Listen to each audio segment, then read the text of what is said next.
Mga kapuso.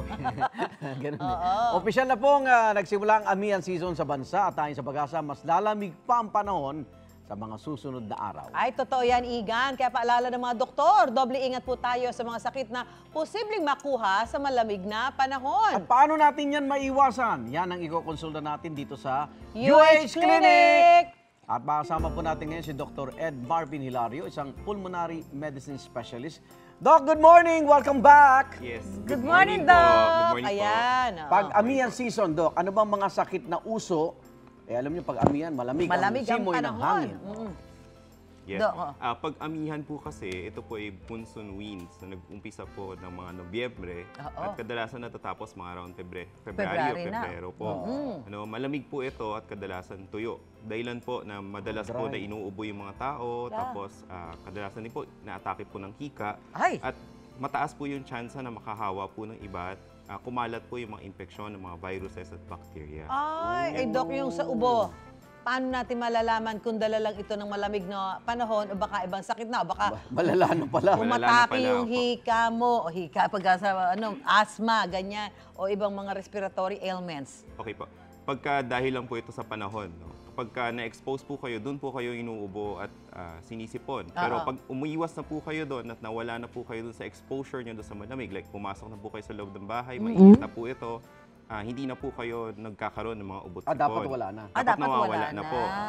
Naiibsan na po ito. Kung kayo po ay nahihirapan huminga o pumipito po yung paghinga nyo at may asthma kayo, maaari kayong Wheezing. inaatake na ng hika. Yung wheezing. Opo. Pero kung may iba naman po mga sintomas like nilalagnat na po kayo, Ay, iba nagkakaroon na na kayo ng plema, tapos nahihirapan na huminga, Ay. maaari pong nahawa na kayo ng infeksyon. May infection bacteria na yun. o Kailangan viruses. magpa-check up na. Yes po. Opo. Pero pag ganitong malamig ang panahon, Doc, anong mga home remedies yung kadalasang ginagawa natin para maiwasan yung, okay, yung ubot-sipon na yan. Gaya ng pagsusuob. Suob, oo. Nasubuhan ko nung COVID, Oo, pandemic. nagsusuob yun. Ganyan. Tapos sabi ng lola ko, pag inom ng salabat. Ay, nilagan luya. Ayan, may tanim sa farm ito ni Susan, oregano. May tanim din ako niyan. Mamimitas ka na naman. Kailangan natin yan. Yung mga ganyan pong paniniwala, nakakatulong ba ito, Doc? Opo. Wala pong masama kung Gawin. magtitip po tayo ng ganito po sa bahay po. Ano? Lalo na paunang lunas po ito. Sa pag nag-umpisa Ayan, po kayo suob. nagkaroon ng sintomas. Yan. Ngayon po yung pagsusuob po, mainit po ito. No? Steam inhalation therapy po ito. Steam. Nakakatulong po ito para lumuwag po yung mga sinuses natin. May labas po tama. yung mga Opo, sipon. No? Tsaka makahinga po ng maayos. Yung mga oregano naman po, ginagawa po itong tsaa. Tsaa, Katulad po ilalaga. nung oregano, yung ginger po, itong salabat. Tapos even po yung luya, kadalasan Luya. po ginagawa po itong parang May isa tsaa. pa, lagundi ba? Yung Lagundi, pwede rin po. Pwede din yun. oo. May Pag tanim nakagawa din na ako po niyan. kayo ng tsaa, pwede niyo pong dagdagan po ng honey.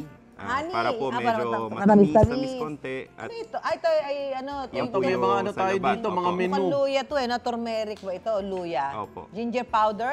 Ito naman ay, I think this is oregano? Oregano. Oh, Opo. Oregano. Ang lakas ng amoy. Oo nga At ito naman ay, hindi po ito siopaw, ito po ay bulak.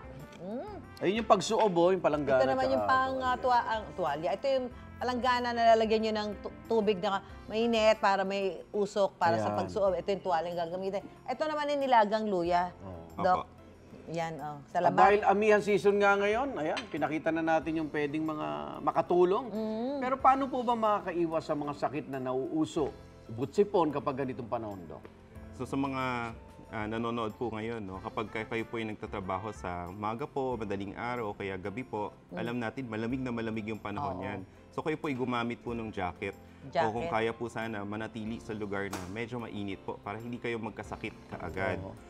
Panatiliin po na malakas po ang inyong katawan sa pagkain ng tamang mga pagkain po, no, masustansyang pagkain, pag-exercise, ehersisyo, at pagtulog ng tamang oras. Ayun, kailangan pala kasi na resistensya. Tama po, resistensya po. Isa o sa, gusto ko lang ma-discuss yung biglang hahapdi yung ano mo, sa labi mo. Dahil po dry po. Oo nga, Windburn. so, di ba? Yung ganun, hindi maasahan. Malamig. Dry, Tapos, alam mo naman ako, wet your lips. Nagda-dry, nagbibitang, mahapdi na. Paano Wet mo- your ito, lips. may mga nabibili naman na ano, no? Lip balm po. Lip balm. Yes. So, okay yun, yung makakatulong. Moisturizer. Pwede po yun, moisturizer, lip balm, iba po petroleum jelly para hindi po nagbe-break yung skin. Okay lang ba maligo na malamig sa umaga? Pwede. Pwede naman, no? Hindi naman bawal. Ang bawal yung hindi ka maligo, di ba? Oo. Lagyan mo ng maligang... Nako, ingat po tayo mga kapuso. Maraming salamat sa mga paliwanag ni Dr. Ed Marvin Hilarios. Stay healthy. Para sa pang mga usaping pangkalusugan, ay lagi nating ikokonsulta yan dito sa UH Clinic! Wait! Wait!